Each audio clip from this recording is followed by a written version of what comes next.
All right, so let's start off with you introducing yourself and telling everyone a little bit about what you do. My name's Heidi Peters. I am an independent music educator in Winnipeg, and I taught Kayla when she was a young girl, and I'm so proud of her. It's crazy. My job is to work with an awful lot of young people.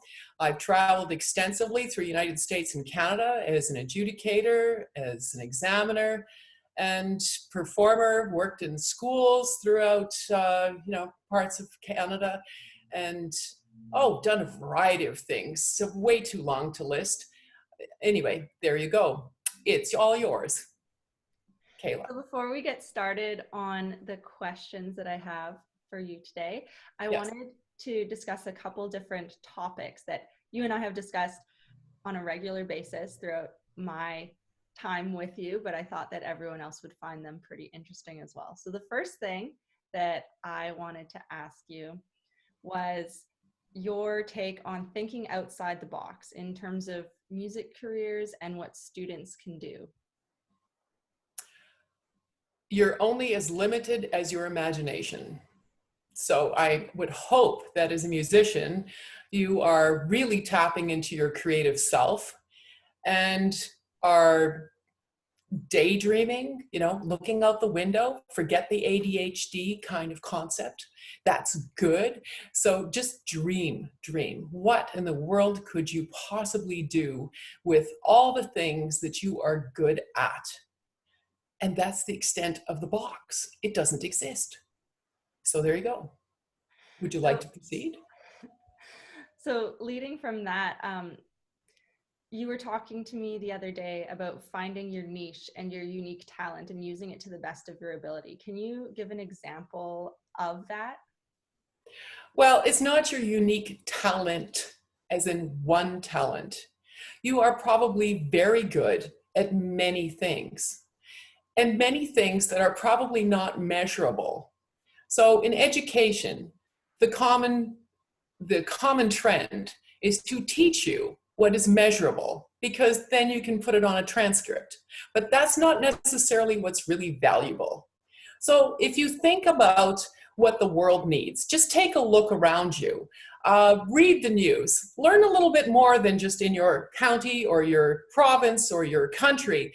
Look, what does the world need? And what do you have? What skills, what passions, what is it about your personality that the world really needs? It's always, even if you want to talk in terms of economics, about supply and demand. So what is the demand at this point in time? And how can you fulfill it with what you can do? That's the game. So thinking beyond. Go ahead. So my next question is, how do you handle the haters in your life? So you're a very successful person and you've dealt with all kinds of people and some people that just seem to want to see you fail. So how have you dealt with that? Well, let me tell you a story. I was about 7 years old, just a wee little tyke, and having just started my piano lessons, and my mother, I guess, registered me in a very small little rural music festival. Okay, so off I went, and I already had about 5 years of experience on stage as a public speaker, and so the stage was quite comfortable to me. So off I went to play my little piece. And unbeknownst to me, the adjudicator was the head of the Brandon University Conservatory Department. Well, apparently she liked me. I won a little trophy. Woohoo! How exciting is that? Well, for a 7-year-old, that's kind of fun. So what does a 7-year-old do? Well, I went to school and I told my teacher that I had just won a trophy as a piano player. Well, my teacher was kind of struggling, I think, probably, as sometimes happens. And anyway, I was also an immigrant's daughter, and I spoke another language and did all kinds of things that were different compared to other children. And she accused me of lying. She got really angry at me, and she made me go stand in the corner, and the rest of the kids laughed at me for lying. and saying something that wasn't true. It was the best thing that could have possibly happened to me, because obviously I didn't argue. I did what I was told. I stood in the corner, perplexed, because I'm going, but I told her the truth. I told her the truth. So that was my first experience with what could possibly happen when you're different.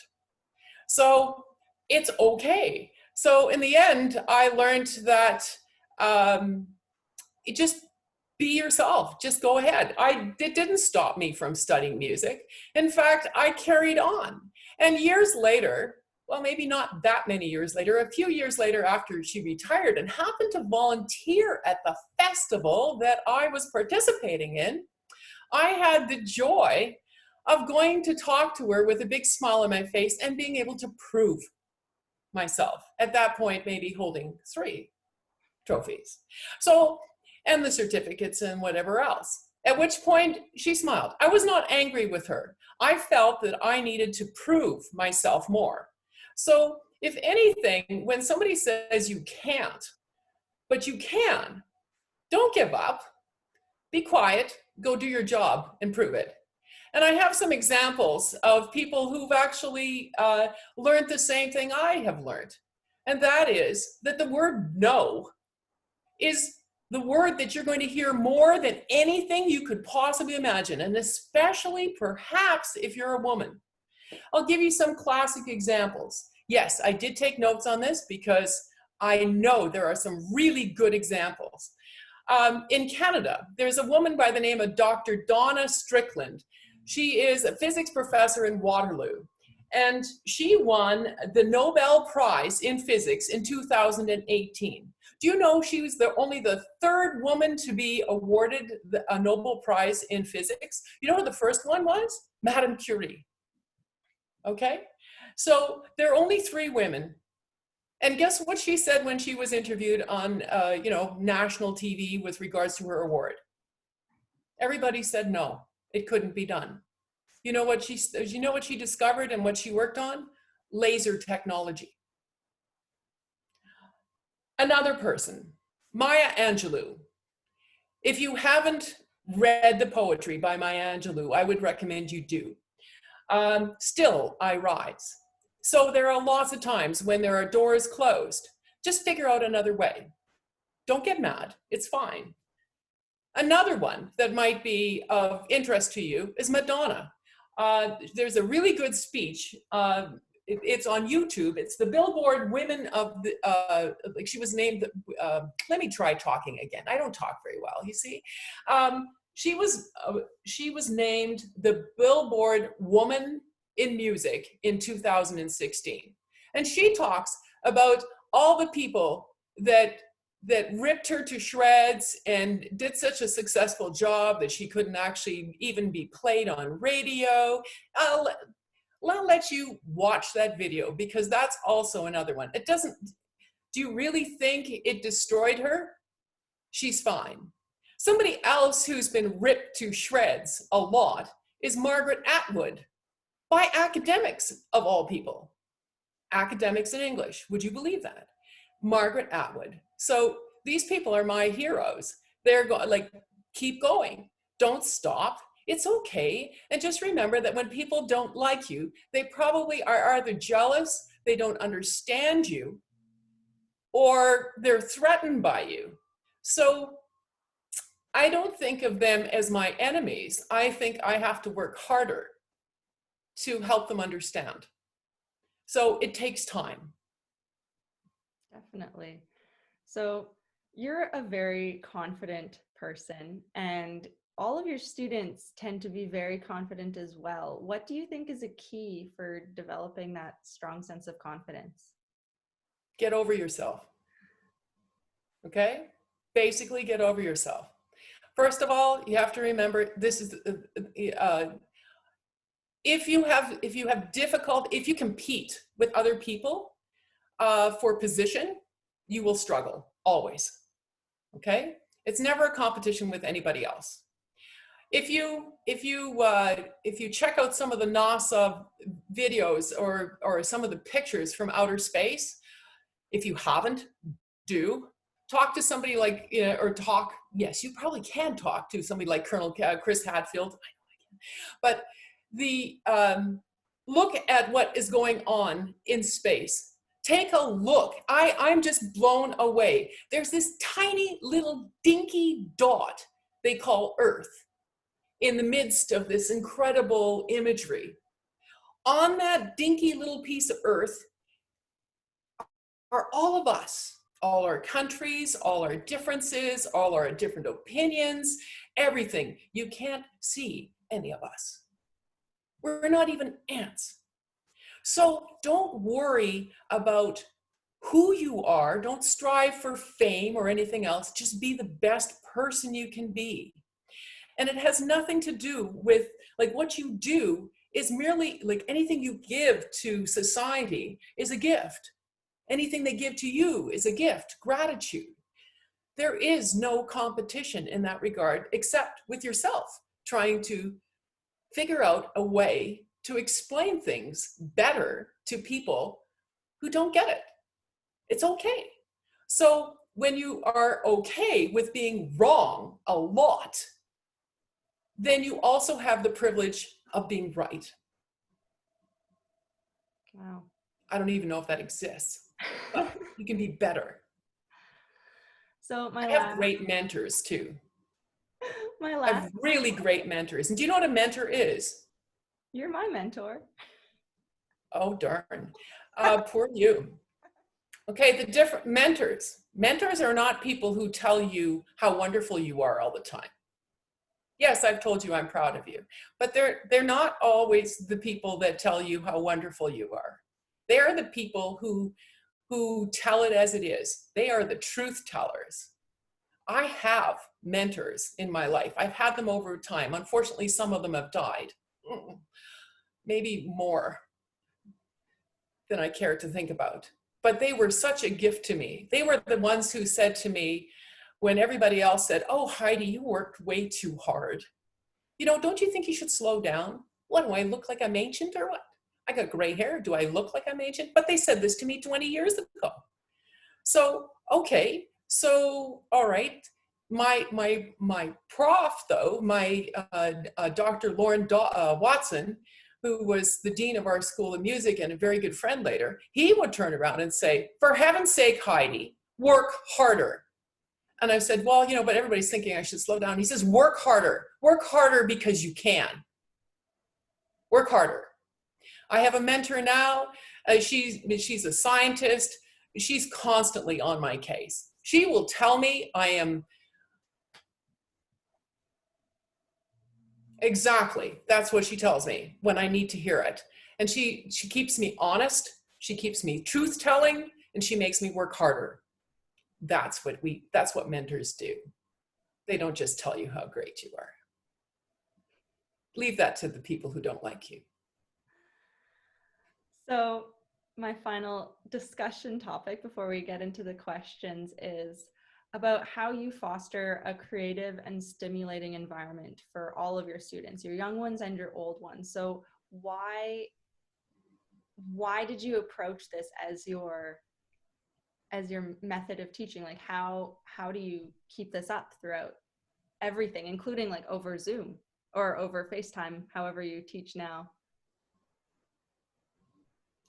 Evolution. You just go, you know, first of all, music, I never picked music as a career. It picked me. Okay? Mm-hmm. And everything I've done, it's picked me. The students have picked me. They didn't have to study with me. You didn't have to study with me. I believe you came to study with me because you liked my dogs. Yeah. So, you know, I use whatever lure is required to try to find the students that are special, that I see that could do some really cool stuff, and try to nurture it, because somebody nurtured me in that respect, and it's been a really hard but fun ride.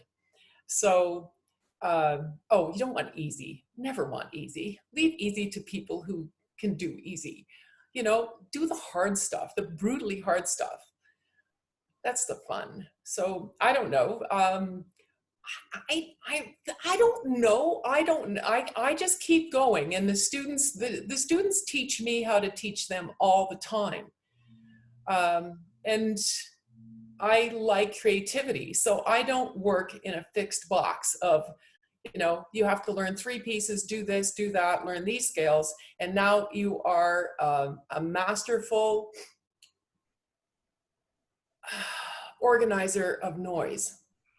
That's not a musician. I like to train musicians. So, yeah. Anyway, I don't work in the box. You know that. I know that. Okay. So getting into some of our questions, since we're on the topic of teaching, and I know that you've been teaching using technology for a long time. So what have you noticed has changed over the last couple of years? What things have you found that have helped in teaching? I know you were telling me earlier about how you've had to learn to sort of play behind a screen and stuff. So maybe you can talk a little bit more about that. The bottom line is, and it doesn't matter whether it's technology or what it is, it's being adaptable.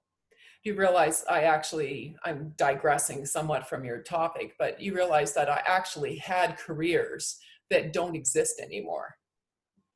So for example, I worked as a copyist internationally with composers, pen and ink and writing it all out beautifully and, preparing scores for orchestras, etc. Obviously Finale and other such programs replaced me. It was fine. I had done it for a long time. It's a brutal job. It was great. It attached me to the history of learning composition and everything. So I'm quite happy that it's moved on. You just keep adopting and just that's all. I realized, you realize that technology, phones, whatever, have only really been mainstream as used as computers and where children have access to them in probably the last 10 years. And so when I realized that the students were starting to become obsessed with technology, it seemed almost inevitable that I would actually go there. Plus, parents actually started to become more and more obsessed with technology themselves, so they weren't actually necessarily paying attention to their children. So I had to somehow figure out how to still maintain access to the students. Like, where did they go? How could I reach them when the parents were too busy to maybe take them for a lesson? I had to figure out ways to get there. Plus, I was really, really interested in being able to find those gems of students that were somewhere out there, far away from urban centers, that maybe just needed a chance to have access to somebody who could really help them fine-tune their skills and explore their own creativity. That's what I was after. So I knew technology could take me into the north. And we're talking polar bear country. So there are issues. There are many, many parts of the world where we still don't have technology. So, or the bandwidth is too slow or not strong enough, as we're discovering right now, to really withstand. So you have to learn to adapt, but you can still try to communicate with as many people as possible. So anyway, that's why it took me there. And then of course things change. I'm on Zoom now. I don't use Zoom, but I'm here because you asked me to. So there you go. So you have now led me. So I will go wherever my students take me. And it's simple. It's really not hard at all. And there are always little things that require some adjustment. I'm capable. You are too. That's awesome. So what were some of the things that you did to get to where you are now as a performer and educator? Like, I know you said you did competitions and that you had work experience as a copyist, but what kind of networking and other things did you do that sort of helped push you forward in your career? I only participated in competitions. I actually didn't like them. Even if I won, I didn't like them very much. And so I only competed until I was maybe, I don't know, 14 or something like that, 15 maybe. I don't remember. See, I don't remember. Like, all these things just really are nothing. Networking is everything. So be kind.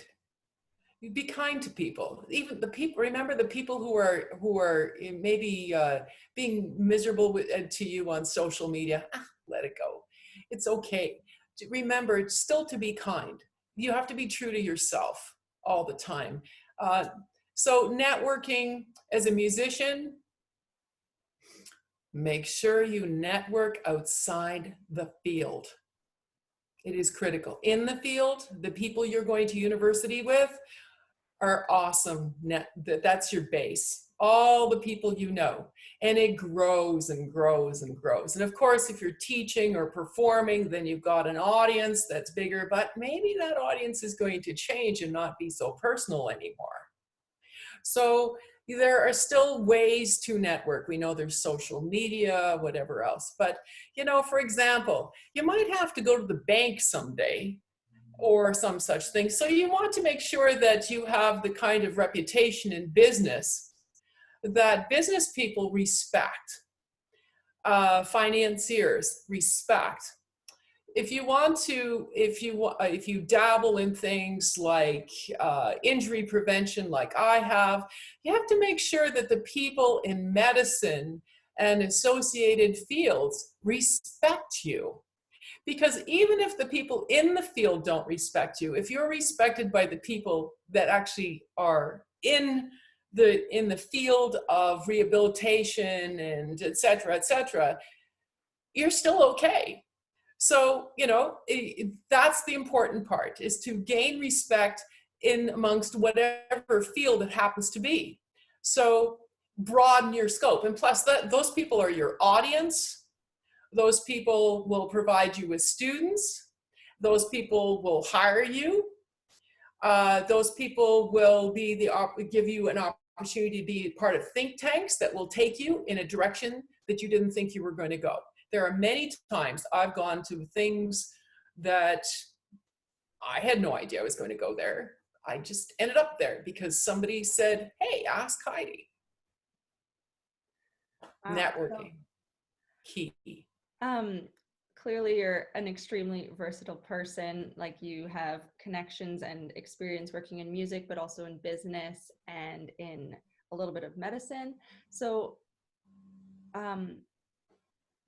obviously you think that it is important to be versatile as a musician, but what could students do in order to take the step out of that comfort zone of just being in music? What do you think that they could do? I don't think you can survive in the field of music as a musician and stay in that little tiny box that you have in your university programs. You can't. It's impossible. Okay. I had university professor come up to me years after I'd already established myself and say to me, he had retired and wanted to now basically throw out a shingle as an independent musician.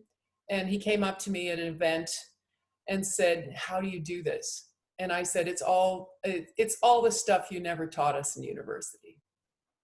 So what does it mean to be a creative thinker? Think along those lines instead of just, and if you think about being a musician, that might actually make you think about being a trumpet player, about many other things like that, so you're identifying yourself in a certain way, but you're thinking about yourself in terms of your skill, like your skills that you have fine-tuned in a university setting. But what else do you know? What do you know? What else do you know? Kayla, what do you know? What can you do? What are you good at? What am I good at? Pardon me? What am I good at? What are you good at? Are you good at interviewing someone? I think so. Do you have a beautiful smile that everybody wants to see online. Yes. Okay. So, oh dear, am I embarrassing you? Too bad. Live with it. See, I told everybody I was tough.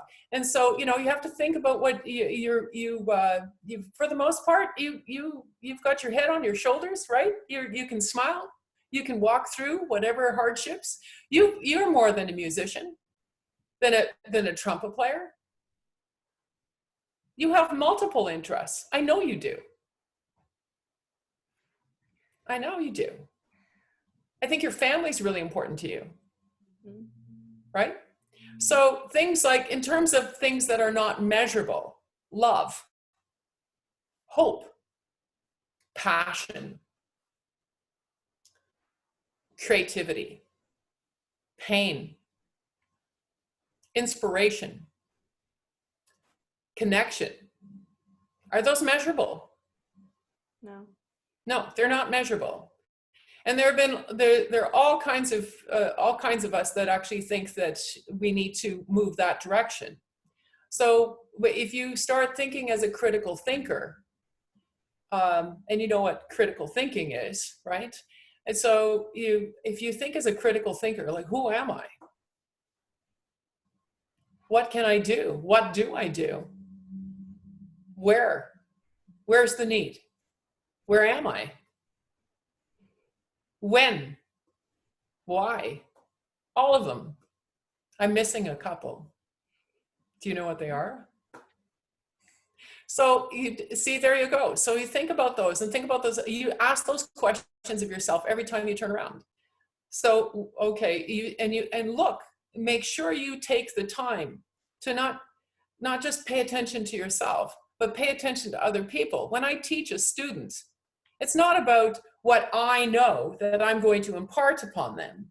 I'm going to think about who they are and what they need at that moment. What do they need? What do they need to learn?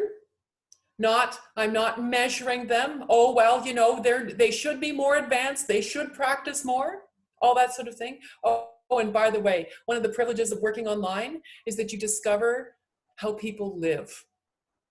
As you know, like now we're all seeing people at home giving newscasts and everything else, and you get a sense of who they might be,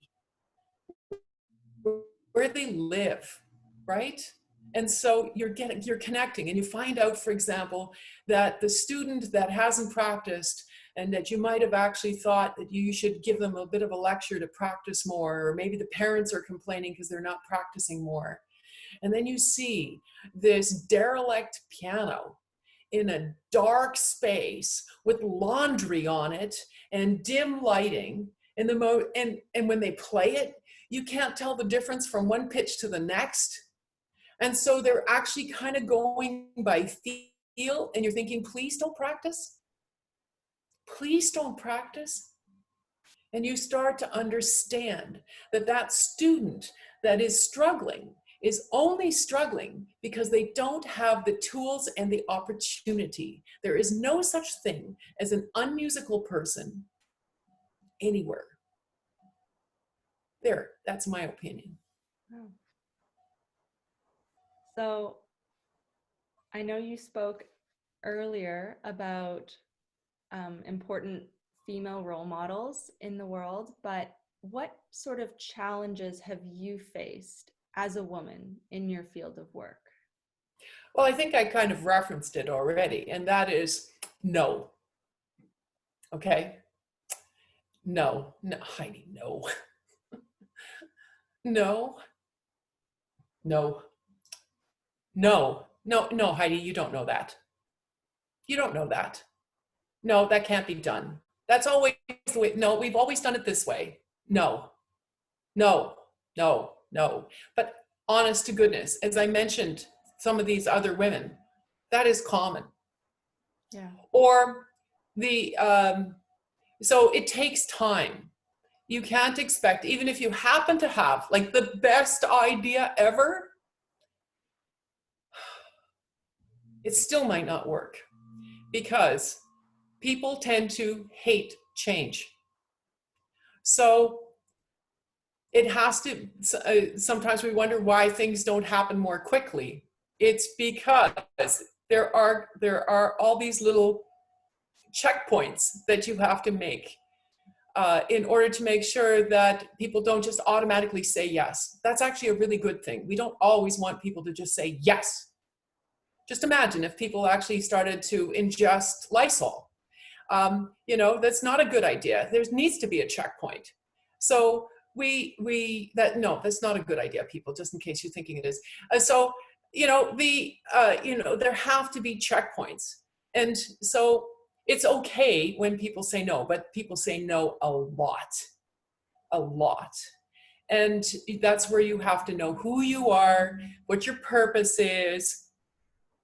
And at the end of the day, you've done the best you can. Tomorrow's another day. It's fine.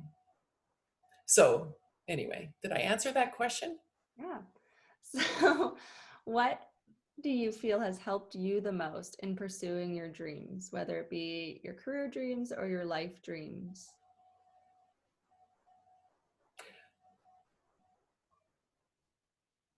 I'm an improv artist.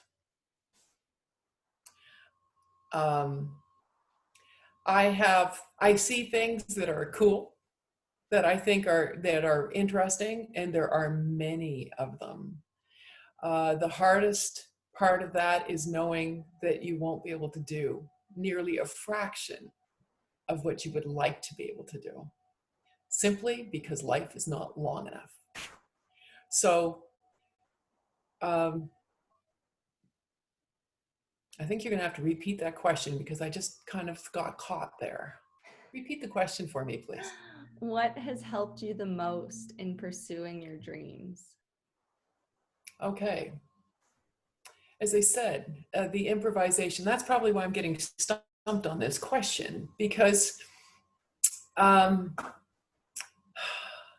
if you'd asked me at your stage of your career what I was going to do in the future, I wouldn't have even possibly dreamt of the things that I've done.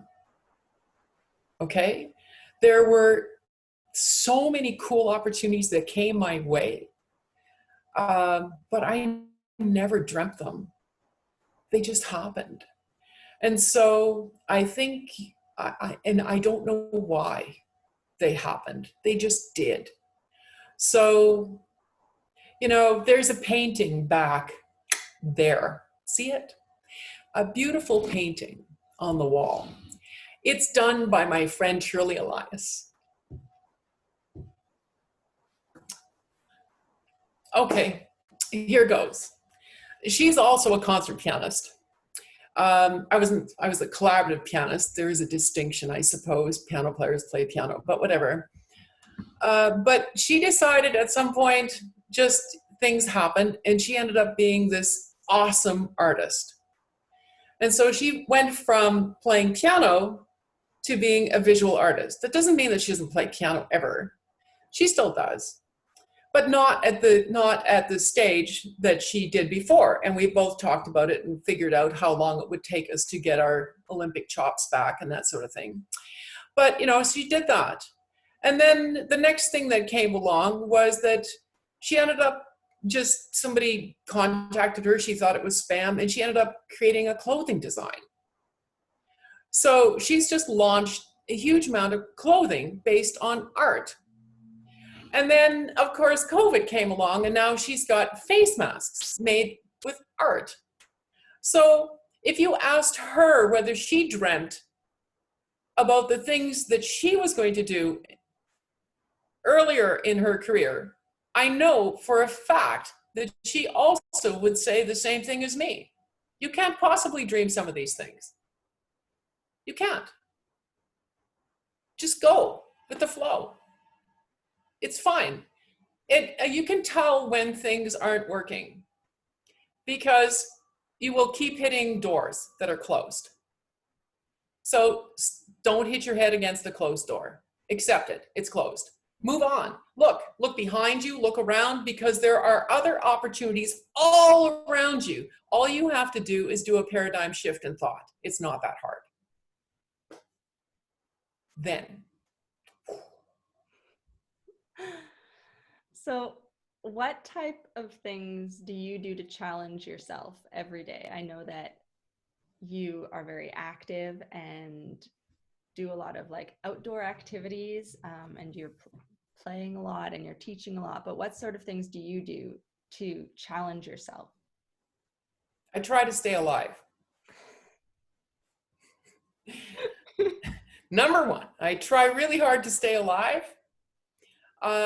And I try to stay healthy and have both physically and mentally. That's paramount, because if you were to become an independent contractor like I am, I've done this for 45 years. So an independent contractor, that means if you don't work, you don't get paid, right? If you're sick, you don't get paid. So that's most important. You have to figure out how to stay alive. So do whatever whatever it takes to keep yourself as healthy as you can, which also means don't take yourself too seriously. Okay? Yeah. I think you need to ask me the question about what to do on a bad day. That's what I was going to ask you next. So how do you work through a rough playing day, either mentally or physically? I've never had one. You set me up for that. Well, I saw that question on your list and I went, what? I've never had one. That's like asking somebody, well, did you have a good lesson? I remember people, sometimes my parents would ask me, well, did you have a good lesson? I always answered yes, because it was a good lesson. I had to go in. You know what? The toughest lessons are your best lessons. I can tell you from a performance perspective that if you're trying to make yourself play and physically or mentally things are not working, walk away. Walk away. Okay? That's how you get hurt. Walk away. That's a terrible habit. Plus, that's also a great way to build a ton of anxiety. You want to make sure that when you play, you love it. It's okay. Forgive yourself for making a mistake. There's no race. There's no race. Remember, you live on that little dinky, tiny little dot in the middle of this picture that's of all these amazing stars and lights and whatever else. We can't even see you. It's okay. Walk away. Do something else. You even have the right to walk away forever. You can change careers. That's not a sign of failure. That's a sign of being really smart. You're tuning into yourself. Walk away. So yeah, I walk away all the time. Yes, and I just touched my nose. Don't do that either. That's disgusting. Anyway, so see, reality check. I just want you to know that I'm a real person. Anyway, so there you go. So no, I've never had a bad day. Not like that. I think that that's And at the end of the day, it's just call it. That's the other thing. If you're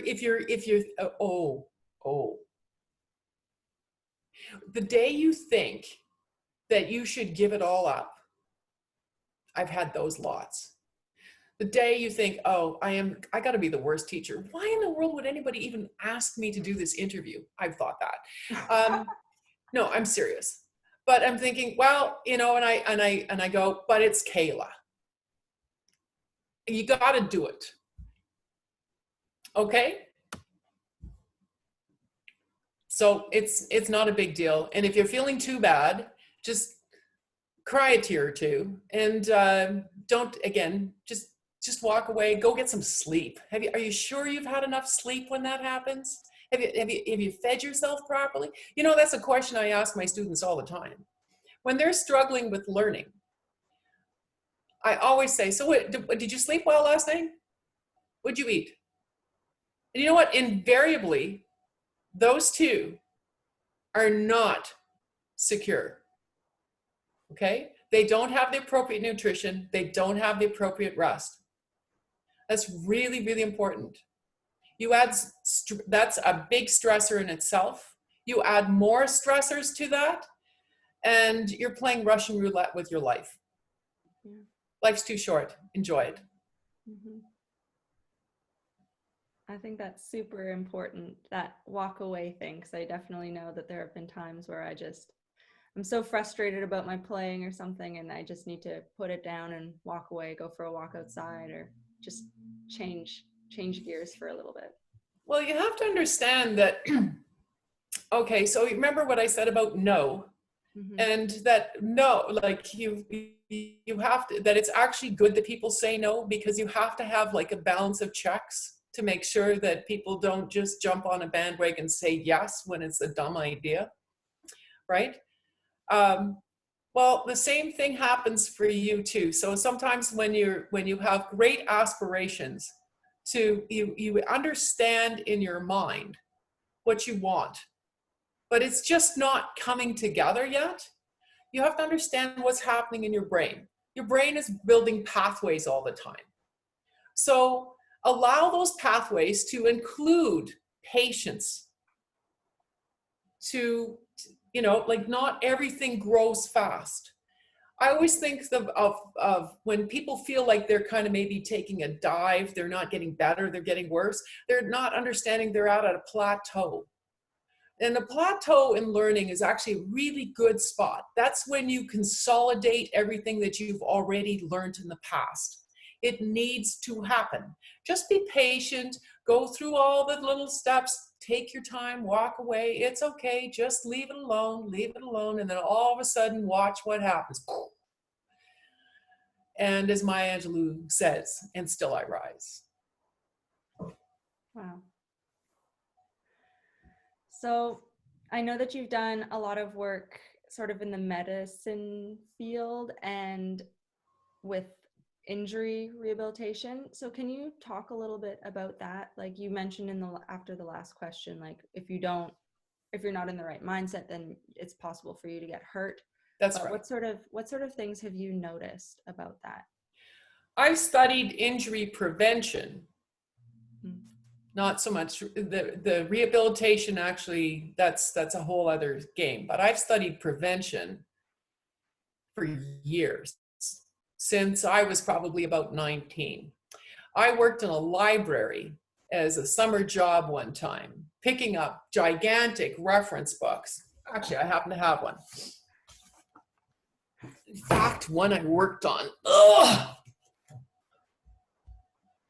And I would pick up these big books like this and put them down and pick them up, okay? And repeatedly. And before computer days where you had to write in catalog numbers and put the sticker on the outside. Well, you can imagine how stupid an idea that was. And so I ended up with a stress injury in my hand that actually made it impossible for me to play for an entire year. I was a music student. It made me really dig deep and find out who I was and what I wanted to do. And it also made me realize I had to back myself up. So I started studying a bunch of other things. The other thing that happened was that people lost interest. The music, like my teacher, my piano teacher, everybody lost interest in me because I was damaged goods. Nobody knew how to manage me with my injury in the field of music. And so in the end, going to a physician, I figured out how to rehabilitate myself. So, okay, so then it made me even more curious, because then I started watching everybody else. And I started to be able to figure out very quickly who had the injury. Then it also became very clear that I could hear the injury, that there was a huge connection between tone production and a healthy approach. So I pursued that farther, and I've studied it ever since. So the irony was, part of what really made me go even farther was that when I had more students in a studio, my students actually started to be identifiable by their beautiful tone. So I thought, wait, that doesn't make sense. Statistically, that doesn't make sense that I would have so many that would have such unbelievable musicianship ability, be that musical. That doesn't make sense. So then I realized that musicality really had a huge connection with how healthy the approach to the instrument really was. So yes, I've studied that extensively. That's really cool. There it goes. So a few tricks up my sleeve. Yeah. So for the last question, I just wanted to ask if you had any suggestions or advice for younger musicians who are just starting off their careers in music. Right now, we're all on new turf. Okay, we're so don't look back. As you know, orchestras are not playing in their concert halls. Everything is potentially going to have to change. Mm-hmm. So don't mourn what you cannot change. Look forward and think. You're smart, you're young, you're smart, you have time. Think about what it will take to still be a musician, and why do we need you? Why do we need you? Right? Why do we need you? I think we need music a lot. Have you heard it recently? Like, have you heard music anywhere? Did you hear music today? Where did you hear music? Aside from what I was practicing. Okay. Silence is beautiful too. Silence is music. Do you know more people are, what are they doing if they're isolated? Or where do they turn when they need to feel connected or feel good? What do they do? Listen to music. They listen to music. What else do they do? They dance. They dance. What else do they do? They watch TV or read a book or anything that's artistic or creative. Talk to people on the phone. All the important stuff. Yeah. That is the important stuff. So that won't go away. That need is going to grow. So now, where can you find the opening to reach your audience? Is it a virtual concert hall? You know, I was out for a very short little bit yesterday, and wearing my mask and everything and my glasses and looking rather New Worldish as everybody else. And what I noticed was that people stopped smiling at each other, but they also maybe stopped smiling. They weren't making eye contact. Maybe because they couldn't see each other's eyes. They couldn't see the facial expression, so it was safer not to look in case that person was angry or something. So they chose not to. So perhaps this type of communication will be the only place, think about this, where we actually see the whole face. And notice the teacher that actually touches her nose. Do you see? It's a good thing I'm here and not somewhere else, right? Because you're not supposed to touch your face. So anyway, there you go. We have to figure out, it doesn't mean that your opportunities are over. It just means that you have to think really hard. You always make me think really hard. I remember coming home from my piano lessons and just saying, my brain hurts. That's a good kind of ache. That's a good kind of ache. I've had brain aches many, many, many, many, many times. Sometimes my body still wants to run around. My brain says, I can't. I feel that. But be careful, because remember, stress kills. So stress destroys your immune system in the end. So just be kind to yourself at the end of the day, and have fun making music. It's so much fun. You know, I've had so many opportunities to walk away, and every time I walk, like, I could have gone and I probably could have made way more money. But it's not nearly as much fun. So it's never about the money. If you make it about the money, you'll lose the game. Win the game. Well, thank you so much for agreeing to meet with me today. And I'm really happy that we got to talk and that I get to share this interview with my classmates and hopefully with more people. I would love to meet your classmates. I wish you all the best. Okay. Thank you so much. Okay, bye-bye.